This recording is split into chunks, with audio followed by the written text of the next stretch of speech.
36. Então Jesus foi com seus discípulos para um lugar chamado Getsêmani e disse-lhes: sentem-se aqui enquanto vou ali orar. Levando consigo Pedro e os 2 filhos de Zebedeu, começou a entristecer-se e a angustiar-se. Disse-lhes então: a minha alma está profundamente triste, numa tristeza mortal. Fiquem aqui e vigiem comigo.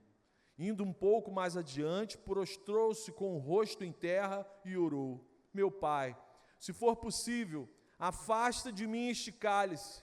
Contudo, não seja como eu quero, mas sim como tu queres. Depois voltou aos seus discípulos e os encontrou dormindo. Vocês não puderam vigiar comigo nem por 1 hora? Perguntou ele a Pedro. Vigiem e orem para que não caiam em tentação. O espírito está pronto, mas a carne é fraca. E retirou-se outra vez para orar. Meu Pai, se não for possível afastar de mim este cálice sem que eu o beba, faça-se a tua vontade. Quando voltou, de novo os encontrou dormindo, porque seus olhos estavam pesados. Então os deixou novamente e orou pela 3ª vez, dizendo as mesmas palavras. Depois voltou aos discípulos e lhes disse: vocês ainda dormem e descansam? Chegou a hora, eis que o Filho do Homem está sendo entregue nas mãos de pecadores. Levantem-se e vamos, aí vem aquele que me trai. Até aqui. Amém. Queridos, para situar os irmãos nesse contexto, o que está acontecendo aqui? Nessa passagem em questão, Jesus tinha acabado de participar do momento da ceia com os seus discípulos. Eles tinham acabado de sair do cenáculo, no momento em que Jesus lava os pés dos seus discípulos, celebra a ceia, subverte a festividade da Páscoa, aquele encontro que eles estavam separados para celebrar a Páscoa judaica. Jesus transforma aquele momento ali na nova aliança de Deus com os homens, e depois que termina aquele momento de comunhão, ele se dirige para um lugar conhecido como Getsêmani, que significa prensa de azeite, onde o fruto da oliveira era prensado, onde a azeitona era espremida para produzir o azeite. Ali era um lugar de oração, um lugar de refúgio constante de Jesus e de seus discípulos, ao longo desses 3 anos de ministério. E aí, nesse momento que Jesus vai para o jardim da prensa de azeite, Judas já estava possuído por Satanás. Pedro já tinha sido avisado de que 3 vezes negaria Jesus. Os sacerdotes e os outros líderes da religião judaica, naquela época, já tramavam contra a vida de Jesus. E é nesse contexto que a Bíblia, aqui nessa passagem, nos ensina 2 lições nas quais eu quero me concentrar essa noite. Primeira lição, como eu falei no início, se de fato somos seguidores de Cristo, com certeza, ou você já passou, ou está passando, ou passará, lutas, provações, provas de resistências. E essa passagem revela algumas provas que o discípulo de Cristo poderá enfrentar na sua vida. Essa passagem mostra que Jesus, diante de determinadas situações que ele teve que enfrentar. E a gente vai viver essa experiência também. Eu não sei com relação àqueles que ainda não creem em Jesus. Às vezes a gente olha a vida de alguns não cristãos e parece que eles levam a vida sempre numa boa, sem problemas. Mas nós vamos lutar contra o nosso próprio mau caminho, vamos enfrentar lutas e crises contra as aflições desse mundo. Jesus deixa isso claro para a gente: no mundo tereis aflições. Então, não existe essa surpresa para a gente. A Bíblia nos desengana nesse sentido. E a segunda lição é que o texto nos ensina como vencer essas lutas, como vencer essas tribulações, essas provações. Uma passagem que revela nosso maior exemplo de herói da resistência. Essa semana o Jonas compartilhou na rede social um desenho de Jesus sentado numa roda com o Capitão América, Homem de Ferro, Hulk, e falando: foi assim que eu salvei o mundo. Casou com exatamente isso. Jesus é o nosso grande, único e perfeito herói da resistência. Jesus Cristo, que por amor a mim e a você suportou algo que jamais compreenderemos o que aconteceu no jardim do Getsêmani naquela noite ali depois da ceia. Mas algo pelo qual a gente deve ser grato a Jesus Cristo para todo sempre. Amém, meus irmãos? Então, a primeira prova de resistência, e o texto que nós lemos apresenta algumas situações que Jesus teve que enfrentar. A primeira prova de resistência que o texto sagrado revela para a gente é que Jesus enfrentou a tristeza e a angústia. Está lá no versículo 37. Levando consigo Pedro e os 2 filhos de Zebedeu, que é Tiago e João, começou a entristecer-se e a angustiar-se. Disse-lhe então: a minha alma está profundamente triste, numa tristeza mortal. Jesus havia acabado de experimentar um momento de comunhão, de alegria com os seus discípulos. Terminando o momento da ceia, ele sai para falar com o seu Pai celestial, mas o seu coração mergulha num profundo momento de tristeza, de angústia. E a angústia é algo que se caracteriza por aquela tristeza que dói. Você que já sentiu isso sabe do que eu estou falando.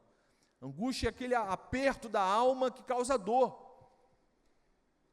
Você pode imaginar isso acontecendo com Jesus Cristo, plenamente Deus, mas plenamente humano. Estava ali na reunião de oração com seu Pai e foi mergulhado num contexto de profunda tristeza, que ele mesmo diz, tristeza mortal.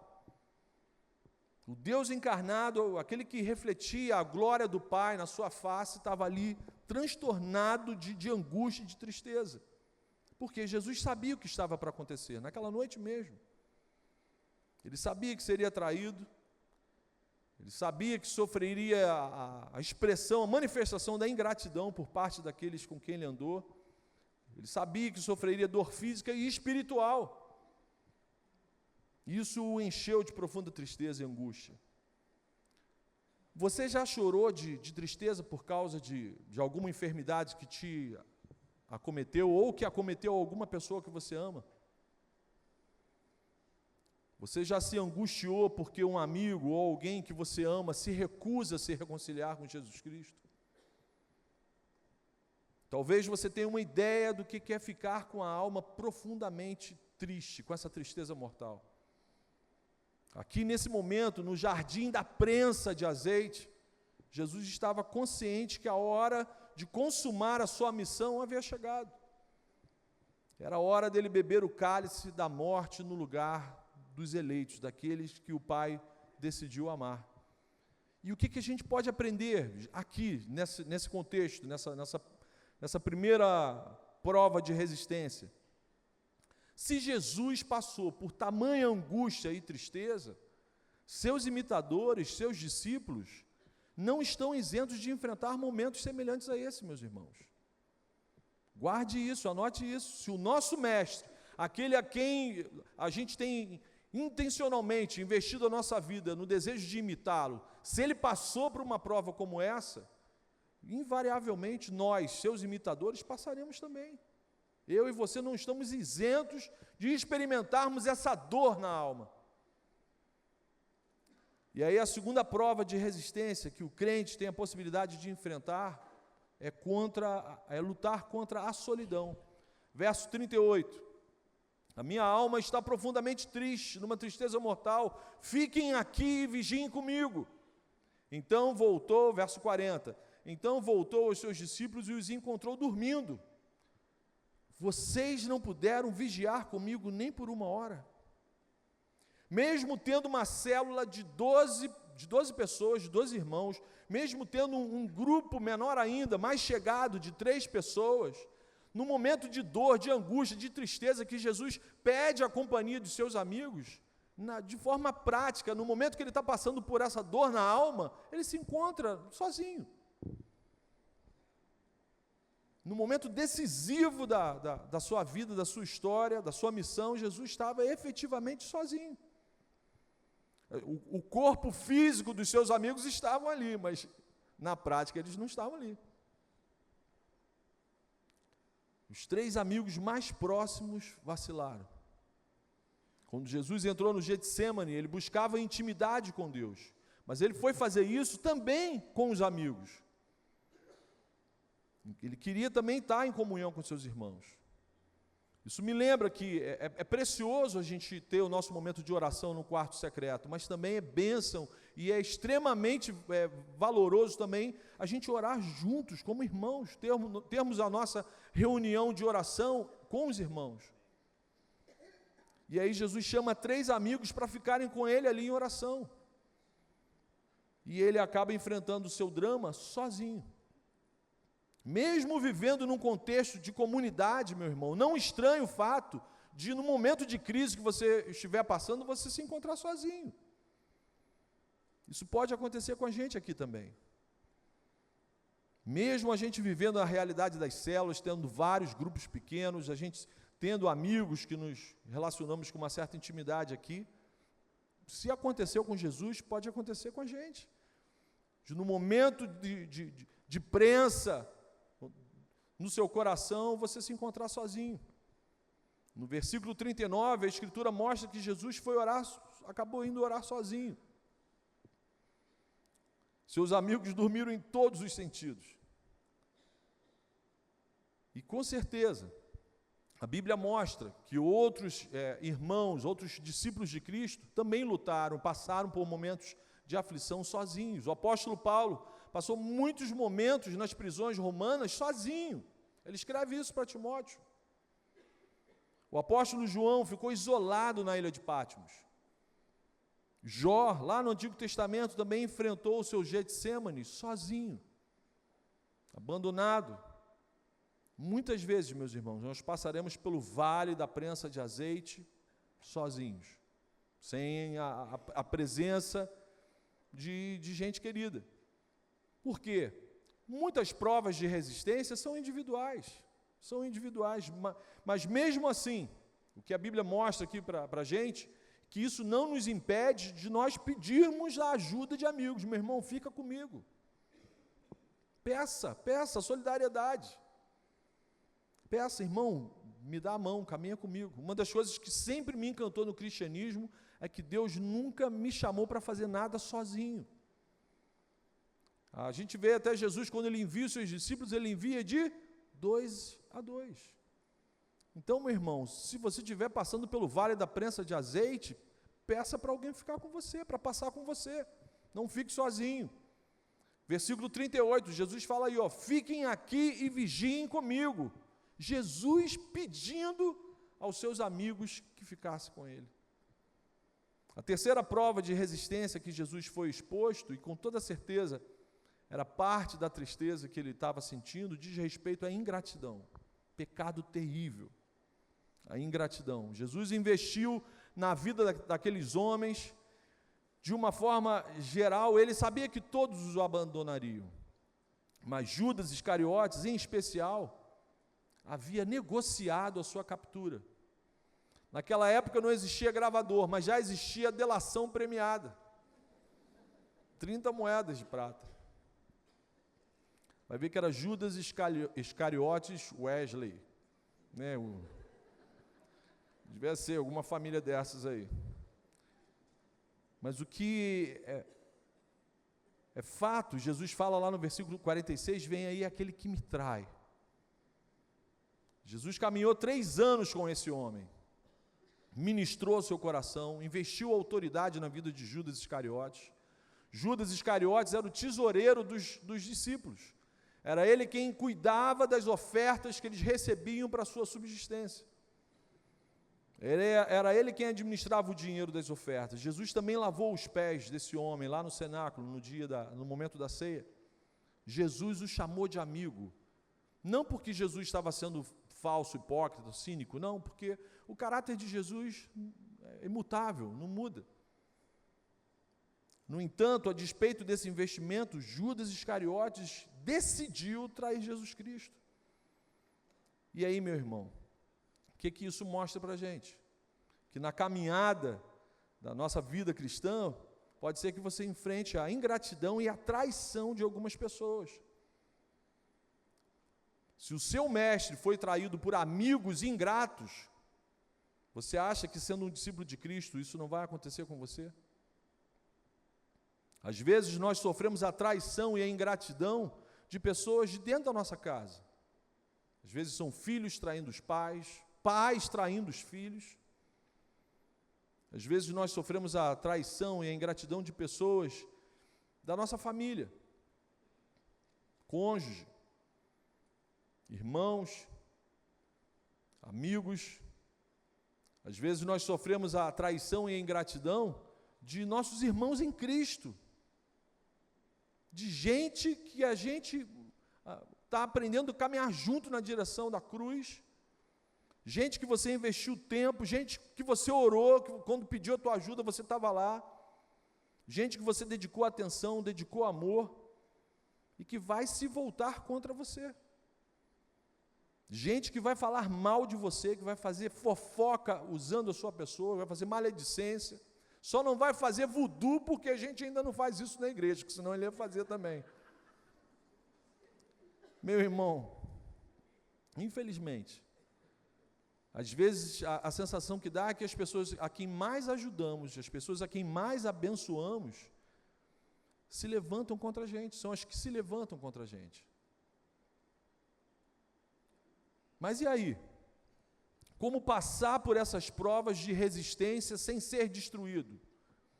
Sem ser estraçalhado por esse aperto, essa prensa na alma? Como passar por essas provas sem ser vencido?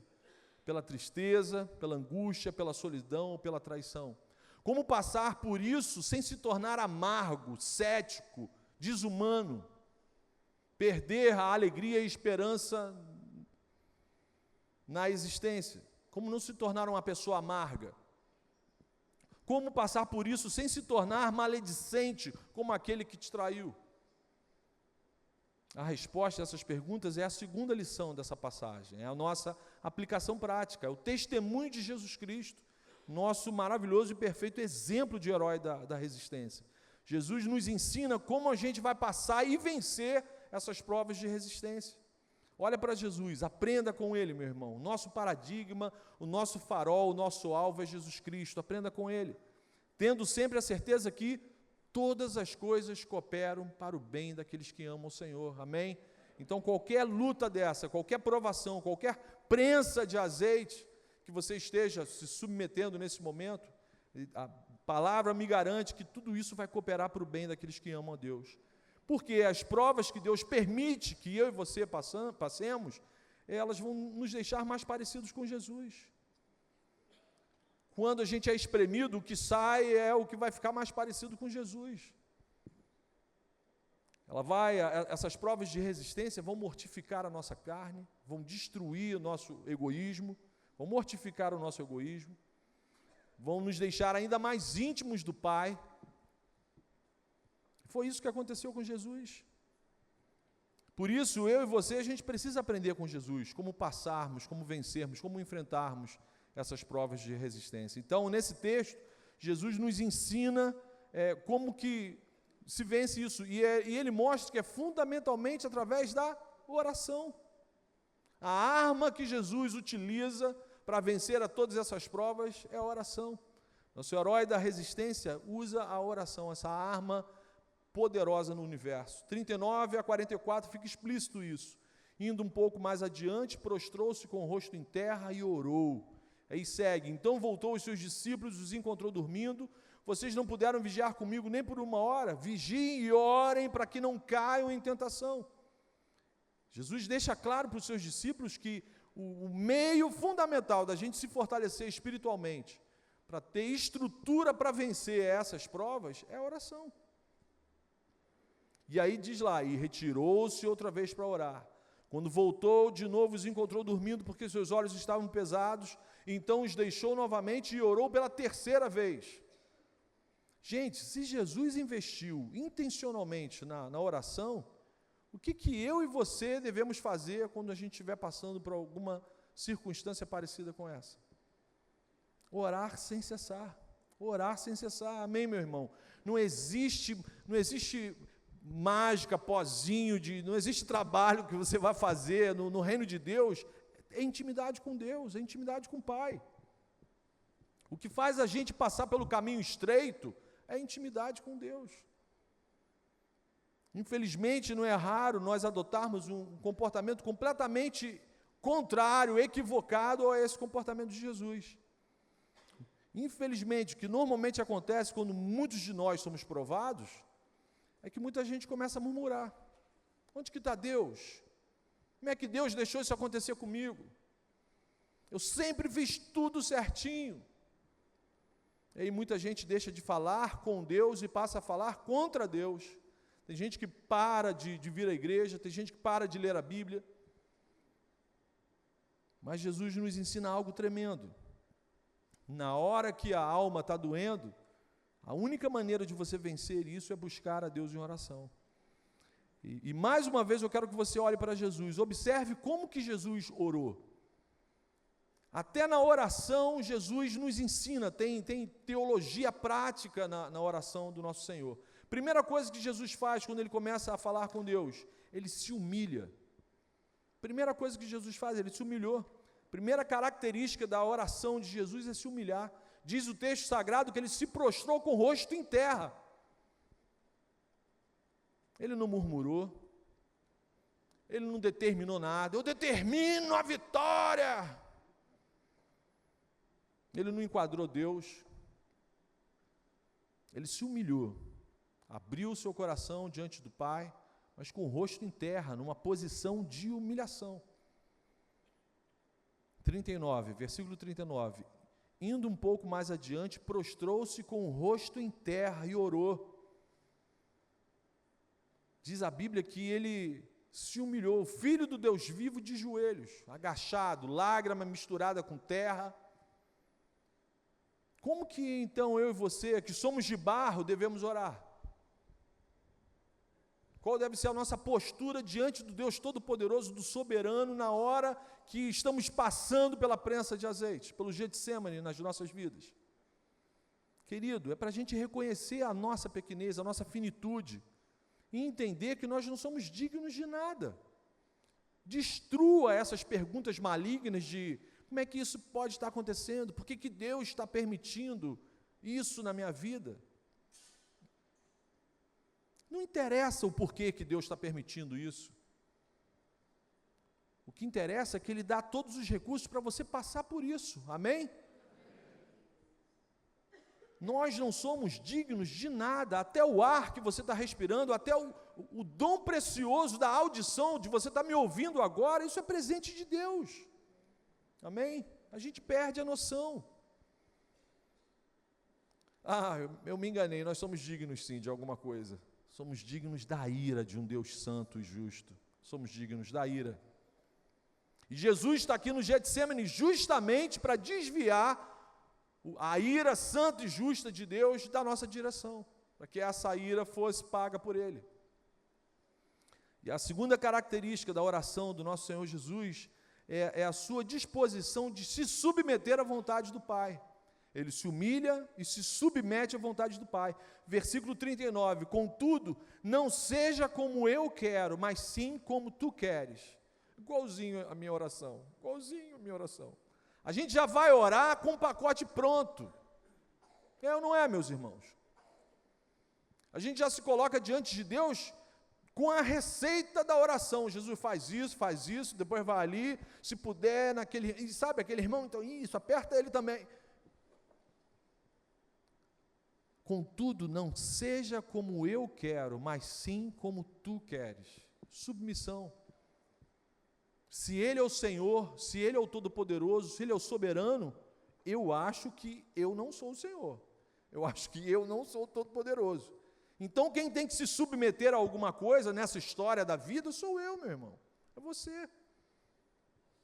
A oração tem que ser nessa postura de humilhação, de submissão. Ele é o Senhor. A gente não canta isso? Ele é o Senhor, sua verdade vai sempre reinar. Essa é a verdade. Como que eu e você temos orado quando somos submetidos a essas provas de resistência? Você se dispõe, em primeiro lugar, a se submeter à vontade de Deus? Quem é o soberano quando você está orando? O pastor Ricardo Barbosa, pastor presbiteriano lá em Brasília, ele fala que, ouvindo a oração dos irmãos, ele consegue discernir até o caráter da pessoa. As nossas orações revelam o nosso caráter. Dependendo do que e da forma como eu falo com Deus, eu demonstro o que tem dentro da minha Constituição aqui. É você que se enquadra à vontade de Deus ou é Deus que tem que se enquadrar à sua vontade? Senão você fica com raivinha, sai da igreja, rasga a Bíblia. Irmãos, o que nós temos feito diante das provas? Elas virão. Paulo fala isso, que o dia mau, se preparem porque o dia mau virá. E Deus não é sádico, Deus não é um tirano cruel. A gente mais uma vez a gente perde a noção. Nós vivemos num mundo caído. A nossa natureza é caída. Nascemos destituídos da glória de Deus. Meus irmãos, eu já falei isso aqui outras vezes, o normal era que a nossa vida fosse um inferno, todos os dias. Isso que era o normal. Se você nasceu destituído da glória de Deus, num mundo caído, numa sociedade caída, você caído, e aí você consegue passar um dia sem ser acometido de alguma tragédia, cara, glória a Deus, porque isso não é o normal, isso é graça, é favor não merecido, aí nós nos acostumamos com a graça. Aí quando algo que nos remete à desgraça acontece, a gente fica revoltado. O normal era que vivêssemos todos os nossos dias aqui na face da terra, no jardim do Getsêmani, sendo prensados, sendo espremidos, dia após dia. Deus estaria sendo só justo com a gente. E gracioso, porque nem digno de vir à existência nós somos. Então, se você existe, é que Deus está sendo gracioso com a sua vida. Então, quando Deus permite que passemos pelos vales das provas, saiba que Ele continua com a gente, no controle, amém? Ele é seu Pai querido, Ele não é sádico, Ele não é mau. Muitas vezes nossas crises e lutas são causadas porque nós queremos que a nossa vontade seja estabelecida. A gente faz a oração do Pai Nosso, só que seja feita a minha vontade aqui na terra e aí no céu também. E aí o nosso mundo entra em crise, entra em choque, entra em colapso. O que é fundamental é nos sujeitarmos à vontade de Deus. Você não vê Jesus dizendo que não vai beber o cálice. Ele é sincero, ele abre o coração. Senhor, se for possível, afasta de mim esse cálice. Isso mostra transparência, não tem como você enganar Deus. Seja transparente na sua oração. Mas, acima de tudo, peça que a vontade do Pai seja feita, amém? Terceira característica da oração de Jesus é a perseverança. Versículo 44. Então os deixou novamente e orou pela terceira vez, dizendo as mesmas palavras. A Bíblia reforça isso, pela terceira vez, Jesus insistindo em oração ali com Deus, as mesmas palavras. Jesus orou 3 vezes, isso significa perseverança. Jesus é alguém que ora, não para que a vontade de Deus mude, mas ele ora para que a vontade de Deus se cumpra na sua vida. É muito diferente. Às vezes, a doutrina da soberania de Deus, algumas pessoas, eu sei, o pecado limita o nosso entendimento, a gente fica muito confuso por causa da nossa natureza caída. Algumas pessoas, às vezes, fazem aquelas sentenças, então não adianta orar, né? Deus é soberano, é a vontade dele que vai ser feita. Você já pensou assim, né? Você não fala, mas já pensou assim, eu já pensei assim, a gente veio do mesmo lugar. Então não adianta orar, Deus é soberano, é a vontade dele que vai se fazer, então eu não vou orar. Meu irmão, se a Bíblia fala para eu e você orarmos, se Jesus, o plenamente Deus, falava com o Pai através da oração, como é que eu não vou fazer isso, meu irmão? Deus quer que nós abramos o nosso coração como um filho fala com o Pai. Na verdade, a oração vai fazer com que a sua alma, a nossa alma, o nosso coração se afine com a vontade de Deus. A oração nos deixa afinados com a vontade do Pai. Isso já é bênção demais. No versículo 41, Jesus fala isso, vigiem em oração. Versículo 41, vigiem e orem para que não caiam em tentação. Jesus está dizendo, a única coisa que evita que eu e você caiamos em tentação é vigiar e orar. Meu irmão, na hora da prova, se você não vigiar, se você não orar, você vai tombar. A gente vai ser esmagado pelo pecado. Quando não vigiamos, quando não oramos, na hora da provação, a gente não sabe o que dizer, a gente não sabe o que fazer, as reações são carnais, e aí quando a carne impera, tudo vai dar errado. Quando a carne entra em ação, as reações serão carnais e só piorarão. Se a situação já estava difícil, vai ficar pior.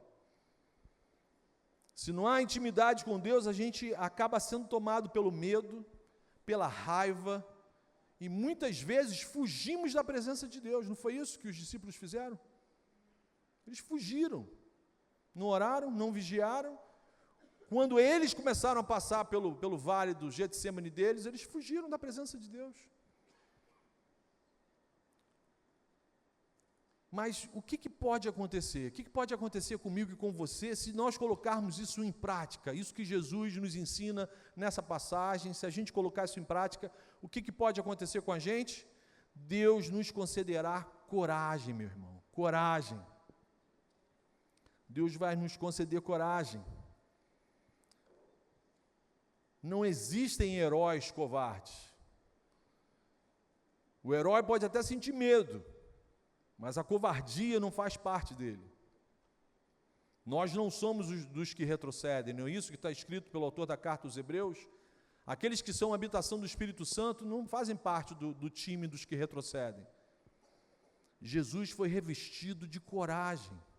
Ele não fugiu da missão. Ele não fugiu do propósito da sua vida.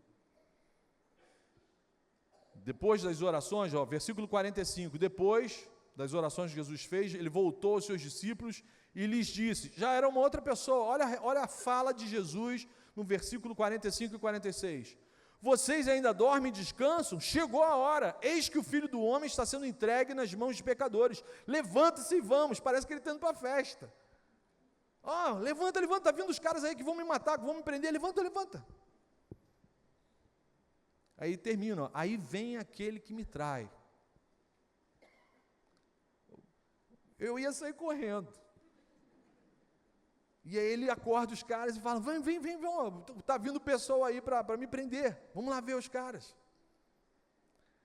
Deus revestiu Jesus de coragem, aleluia. Se não fosse esse revestimento, se não fosse essa presença do Espírito Santo, eu e você não estaríamos aqui, meus irmãos.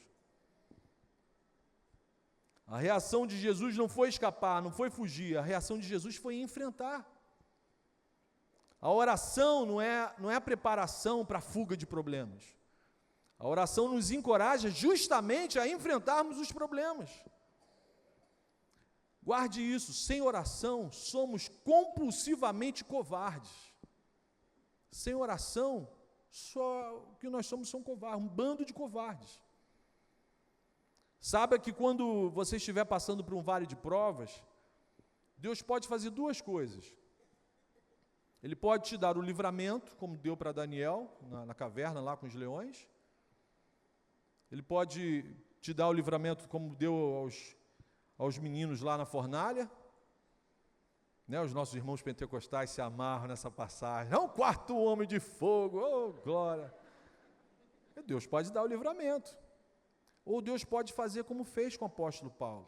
Paulo ora 3 vezes, faz como Jesus fez. Paulo orou, Senhor, o mensageiro de Satanás está me esbofeteando, Senhor, já pedi 3 vezes para o Senhor afastar isso da minha vida. E aí Deus fala o que para Paulo? A minha graça te basta. Paulo, esse Getsemane é seu. E aí ele não remove o problema, mas ele vai dar força, ele vai dar graça, para você resistir e se tornar um herói da resistência, um herói da fé, amém? Jesus entrou no Getsemane com uma tristeza mortal e saiu do Getsemane com uma coragem inexplicável. E foi o quê? Enfrentar a cruz. E ele só fez isso por mim e por você, por aqueles que o Pai decidiu amar, escolheu amar. Como não sermos gratos a Jesus, meus irmãos? Como não nutrir um coração grato a Jesus Cristo? Que o Senhor nos livre do pecado da ingratidão, amém? De todos os pecados, mas a ingratidão é um negócio terrível. E aí, meu irmão, quero te perguntar, como que você tem se saído nas provas da vida, nos testes da vida? Derrotado ou vitorioso? Encorajado ou acovardado? Deus está presente aqui, nesse lugar, como estava presente no Getsemane, quando Jesus começou a orar. Fala com Ele, abra o seu coração, exponha a sua dor para Deus. Ele quer te ouvir, fale tudo, conte tudo do seu jeito. Deixe-se encher pelo Espírito Santo, amém? Esse é outro imperativo da palavra de Deus. Pois embora vivamos como homens, não lutamos segundo os padrões humanos. As armas com as quais lutamos não são humanas, ao contrário, são poderosas em Deus para destruir fortalezas. Aleluia. Feche seus olhos, vamos orar. Ah, Senhor, muito obrigado, Senhor, por sua vitória no jardim do Getsemane, Senhor. Obrigado por sua vitória na cruz do Calvário, Senhor. Obrigado por sua graça, Senhor. Obrigado pelo seu perdão, Jesus. Nos ajude a enfrentarmos e a passarmos pelas provas de resistência, Senhor. Ajuda-nos a cumprirmos a tua vontade, Senhor. Ajuda-nos a lutarmos com as suas armas, Senhor. Nos ajude a orarmos, Senhor. Oh, Senhor, por favor, nos ajude a nos submetermos ao seu senhorio em todos os momentos, Pai. Livra-nos de pecarmos contra o Senhor e contra o nosso próximo, Pai. Livra-nos de sermos ingratos com o Senhor, de entristecermos o teu Santo Espírito. E nesse momento aqui, Senhor, queremos te suplicar, Pai, pelos irmãos que estão nesse momento passando por um Getsemane, Senhor, por um momento de luta, de provação, que estão sendo espremidos, Senhor. Irmãos que estão com a alma profundamente triste, Senhor, visita agora, Senhor. Dá coragem, Senhor, restaura a alegria da salvação, reanima, Senhor. Traz cura, Senhor. Cura para os casamentos que estão doentes, Senhor. Ressuscita os que já morreram, Senhor. Os relacionamentos que os cônjuges não acreditam mais na vida desse relacionamento, ressuscita, Senhor. Sara, Senhor, os nossos relacionamentos de pais com os filhos, dos filhos com os pais, Senhor. E sara a nossa terra, Senhor. Sara o nosso Brasil, Senhor. Semana após semana de notícias terríveis, Senhor. Aquela sensação terrível de constantemente estarmos sendo enganados, Senhor. Sara a nossa terra, Senhor. Livra-nos dos homens maus, Senhor. Tem misericórdia de milhões de pessoas que morrem, Senhor, nos corredores de hospitais, nos bolsões de miséria, de pobreza. Tem misericórdia da nossa nação, Senhor. Ajuda-nos, Senhor. Queremos passar pelos vales da prensa de azeite, não para a nossa glória, mas é para a glória e honra do Teu nome, Senhor. Amém. Fica com a gente, Jesus. Amém, amém, amém.